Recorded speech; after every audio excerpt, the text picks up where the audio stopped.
नमस्कार, मैं राजू और द हिंदू टॉक्स में आप सभी का एक बार फिर से स्वागत है। आज 26 जनवरी है और पूरा देश 75वां गणतंत्र दिवस मना रहा है। और ये गणतंत्र दिवस हमारे लिए और भी स्पेशल हो जाता है क्योंकि आज से 4 दिनों पहले भगवान रामलला अपने भव्य और दिव्य मंदिर में विराजमान हो गए हैं। उनकी प्राण प्रतिष्ठा हो चुकी है। वो एक बहुत लंबे अंतराल के, बहुत लंबे संघर्ष के बाद अपने घर में विराजमान हुए हैं। अन्यथा कई वर्षों से वो टेंट में रह रहे थे, कई वर्षों से उनका स्थान छीन लिया गया था और लगभग 500 वर्षों का संघर्ष इसमें शामिल है। सभी लोग अलग अलग तरीके से इन सभी बातों को कह चुके हैं, हमें वो बताने की आवश्यकता नहीं है। इस प्राण प्रतिष्ठा की जो तस्वीरें हैं वो हम लोगों ने दूरदर्शन के माध्यम से, टीवी के माध्यम से हमने देखा और देख करके अपने आप को धन्य पाया। उसी प्राण प्रतिष्ठा के दिन से लेकर के आज तक और भी बहुत सारी तस्वीरें आई हैं जो नहीं आनी चाहिए थी। वो तस्वीरें ऐसी हैं जो हमें बार बार कचोटती हैं। 22 तारीख से लेकर के 24 तारीख तक आप देखिएगा तो बहुत सारे स्थानों पर राम भक्तों पर, या जो भी इस कार्यक्रम में राम जी की जो शोभा यात्रा निकली हुई थी, वैसे कार्यक्रमों में जो भी हिंदू धर्म के लोग शामिल थे उन पर कई स्थानों पर पत्थरबाजियां की गई, बवाल किए गए। बहुत सारे स्थानों पर, चाहे वो बिहार का हो, मध्य प्रदेश का हो, उत्तर प्रदेश का हो, झारखंड का हो, बंगाल का हो, कोई ऐसा देश का कोना नहीं है जहां पर इस तरीके की तस्वीरें न आई हो। अब सवाल उठता है कि इन तस्वीरों को देख करके, बार बार देख करके हम लोग क्या सीख सकते हैं? क्या इसका सोल्यूशन इस देश की सरकारें निकाल रही है या नहीं निकाल रही है? ऐसा नहीं है कि केवल राम जी के आने पर ही इस तरीके का बवाल हुआ है। किसी भी तरीके का हिंदू का यदि शोभा यात्रा आप निकाल रहे हैं तो उसके बाद देश के कई कोनों में बवाल होना लाजमी हो जाता है। ऐसा लग रहा है कि ये एक नियम सा बन चुका है। सभी जगह तो जो इस तरीके के पत्थरबाजी या तो जो धक्का मुक्की थी वो उतना बड़ा लेवल पर नहीं था, लेकिन महाराष्ट्र के मीरा रोड एक स्थान है मुंबई में, वहां पर जो हुआ वो आशातीत था। क्योंकि ऐसी खबरें आ रही है कि वो एक तथाकथित मुस्लिम एरिया बना हुआ है जहां पर मुस्लिम समाज के लोग वहां पर बैरिकेडिंग लगा के रखते हैं कि इस रोड से वही जाएगा जो मुसलमान हो। वो एक देश के अंदर एक दूसरा पाकिस्तान बन चुका था। लोग खड़े रहते थे, आधार कार्ड देखते थे, यदि आप मुसलमान हैं तब यहां से जाइएगा, अन्यथा नहीं जाइएगा। ऐसा वहां पे बहुत सारे लोग कह रहे हैं, सामने आकर के क्लेम कर रहे हैं। मीरा रोड पर जो पत्थरबाजियां हुई, जो हमारे भगवे झंडे को अपमान किया गया और जो बहुत सारे लोगों को घायल किया गया, उनका परिणाम यह हुआ कि इधर से भी हिंदू समाज के जो लोग उसमें शामिल थे, उस शोभा यात्रा में शामिल थे, उन्होंने भी रिटेलिएट किया, जवाबी कार्रवाई किया। थोड़ा मोड़ा धक्का मुक्की हुआ, कुछ लोग घायल हुए। बाद में पुलिस वालों ने, विशेष समाज के लोगों को, जब पुलिस वालों पर दबाव पड़ा हिंदू समाज की तरफ से, तो पुलिस ने कुछ लोगों को अरेस्ट किया। फिर कुछ लोगों के ऊपर बुलडोजर की कार्रवाई चली। कहा गया कि इन्होंने जो ये दुकानें वगैरह बना के रखी थी वो इलीगल तरीके से था। ऐसे अब देखने को मिल रहा है कि उत्तर प्रदेश को छोड़ करके और जो राज्य हैं जहां पर बीजेपी समर्थित सरकारें हैं या बीजेपी की सरकारें हैं, वहां पर भी कभी कभार बुलडोजर की कार्रवाई देखने को मिल जाती है। मध्य प्रदेश में भी एक बुलडोजर की कार्रवाई आज से 1.5 साल पहले देखने को मिला था, जिसमें बाद में आंकड़ा आया कि मध्य प्रदेश के शिवराज सिंह चौहान ने जहां पर बुलडोजर चलाया था वहां पर 70% मकानें जो थी वो हिंदुओं के तोड़े गए थे। तो ये भी एक मास्टर स्ट्रोक अपने आप में आया था। अब यहां पर बुलडोजर की कार्रवाई हुई तो है, लेकिन देखना यह है कि उसमें कितने विशेष समाज के जो गुंडा है उनको उनकी संपत्तियां तोड़ी गई है। अब सवाल यह है कि क्या बुलडोजर की कार्रवाई से ये जो तत्काल सॉल्यूशन ढूंढने का जो प्रयास किया जा रहा है ये कितना लंबा चलेगा?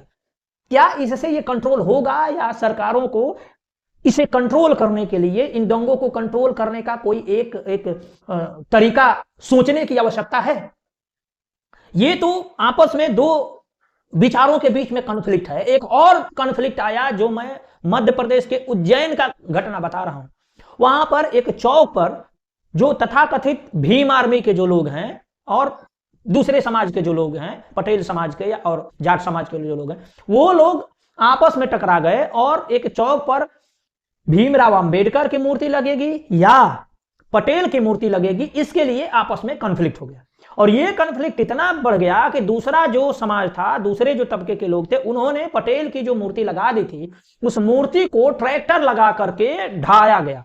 ये वीडियो पता नहीं मुझे चलाना चाहिए या नहीं, आप वीडियो को देखिए और सोचिए कि क्या पटेल ने कभी सपने में भी सोचा था कि इस तरीके से उनके ऊपर मतलब ट्रैक्टर से हमला होगा और उनके मूर्ति को गिराया जाएगा, उसके ऊपर ईंट पत्थर से वार किया जाएगा, और इसलिए वार किया जाएगा, उनके मूर्ति को खंडित किया जाएगा, उनके मूर्ति को दूषित किया जाएगा क्योंकि एक दूसरा समाज वहां पटेल के स्थान पर अंबेडकर की मूर्ति लगाना चाहता है, और दूसरे समाज जो तथाकथित दलित समाज जिसको कहा जाता है, वो भीम आर्मी बनाया हुआ है, भीम आर्मी, और उनकी गुंडागर्दी आप उत्तर प्रदेश के कुछ क्षेत्रों में देख सकते हैं। उस आर्मी के नाम पर वे लोगों को डराते हैं, बाकी सारे समाज को डराते हैं, क्योंकि इनके पास एक मतलब ऐसा हथियार सरकारों ने दे दी है जिसे SC/ST एक्ट कहते हैं। अब सवाल यह उठता है कि इन तथाकथित SC/ST वालों ने या दलितों ने जो कांड किया है उसको लेकर के क्या उन पर कोई कार्यवाही होगी, या इन्हें दलित समझ करके, कुचला हुआ समझ करके, SC/ST समझ करके इनको छोड़ दिया जाएगा? क्योंकि सरदार पटेल का इस तरीके से अपमान कोई भी बर्दाश्त नहीं कर सकता। अगर पार्टियां कर रही हैं तो मतलब पार्टियों के जमीर मर गया है। इन लोगों पर कठोर से कठोर कार्रवाई होना चाहिए, एने से लगना चाहिए इन पर, क्योंकि पटेल कोई छोटे मोटे ऐसे नेता नहीं है। 500 से अधिक रियासतों को जोड़ करके पूरे भारत राष्ट्र को एक तरीके से यूनाइट करने वाले व्यक्ति हैं पटेल। मैं मानता हूं कि अंबेडकर ने भी संविधान बनाया है, उनकी एक अपना योगदान है, लेकिन उनको पटेल के ऊपर रखना, और अगर मूर्ति लग गई थी तो पटेल की मूर्ति को खंडित करना और ट्रैक्टर से खंडित करना, पत्थर फेंकना, ये किसी भी हाल में बर्दाश्त करने लायक नहीं है। मुझको लगता है कि सरकारों को ये जो SC/ST एक्ट नामक ये जो उन्होंने जो भस्मासुर पैदा कर दिया है, उसके बारे में सोचने और विचारने का ये महत्वपूर्ण समय है। होता यह है कि कहीं अगर कन्वर्जन का कार्य हो रहा है, कोई मुल्ले मौलवी या कोई पादरी या कोई और बौद्ध धर्म वाले जो खुलेआम कन्वर्जन का कार्यक्रम कर रहे हैं, उस कन्वर्जन के कार्यक्रम को रोकने के लिए कोई व्यक्ति जाता है, उस पर भी SC/ST एक्ट लगता है। यह किस नियम में लिखा हुआ है बताइए? तो इसको एक कन्वर्जन का टूल बना करके भी इस्तेमाल किया जा रहा है, और बाकी जो 90% की पॉपुलेशन है उसको डराने धमकाने के लिए, उनको कंट्रोल करने के लिए, उनसे जबरदस्ती उगाही करने के लिए भी SC/ST एक्ट का प्रयोग किया जा रहा है। सुप्रीम कोर्ट ने इसमें खामियां देखते हुए इनमें सुधारों की बात की थी, सरकार ने इसको फिर से पलट करके और मजबूत कर दिया। तो जो बीजेपी ये कांड की है, अब बीजेपी को ये सोचने की जरूरत है कि क्या इस SC/ST एक्ट को इसी तरीके से अनवरत चले रहना चाहिए, या इस ड्रैकोनियन कानून के ऊपर कुछ और सुधार करने की आवश्यकता है, जिससे सच में जो न्याय की बात हो रही है वो न्याय मिल सके। अन्यथा इसी तरीके की खबरें आएंगी, कहीं पर कन्वर्जन रोकने के लिए कोई जाएगा, वो SC/ST एक्ट में फंसेगा, किसी का साइकिल किसी के दूसरे साइकिल से टकरा गया, उस पर SC/ST एक्ट लगेगा। ऐसे केसेस हुए हैं, ऐसे केसेस बहुत सारे हुए हैं, आप अपने आसपास देख लीजिएगा। और दूसरा, ये जो पत्थरबाजियां हो रही हैं हमारे सांस्कृतिक कार्यक्रमों में, हमारे रैलियों में, या हमारे जो भी शोभा यात्राएं निकल रही हैं, उनका क्या उपाय है? इन पत्थरबाजियों का क्या उपाय है? इन उपायों के बारे में क्या सरकारें सोच रही हैं या नहीं सोच रही हैं? आप अपना विचार भी हमें कमेंट बॉक्स में लिख सकते हैं, क्योंकि मेरा मानना है कि सरकारों का काम केवल वोट लेना रह गया है, और वोट लेकर के अपनी राजनीति चमकाना है। इसके लिए किसी का भी अपमान हो रहा हो, कोई भी लाठी डंडे खा रहा हो, कोई भी पत्थरबाजी करके किसी को घवाहिल कर रहा हो, उससे सरकारों का कोई लेना देना नहीं है। एक छोटा मोटा टेम्पररी सोल्यूशन के नाम पे थोड़ा मोड़ा बुलडोजर वगैरह चलवा देंगे, 2-4 सिपाहियों से डंडे भजवा देंगे, लेकिन इसका कोई कोर सोल्यूशन ढूंढने का सरकार अभी प्रयास नहीं कर रही है। अगर आप ऐसा सोच रहे हैं कि नहीं, सरकार कुछ सोच रही है इन सारे मामलों को डील करने के लिए, तो आप अपने विचार हमें कमेंट बॉक्स में अवश्य लिख सकते हैं। आपका बहुत बहुत आभार। नमस्कार।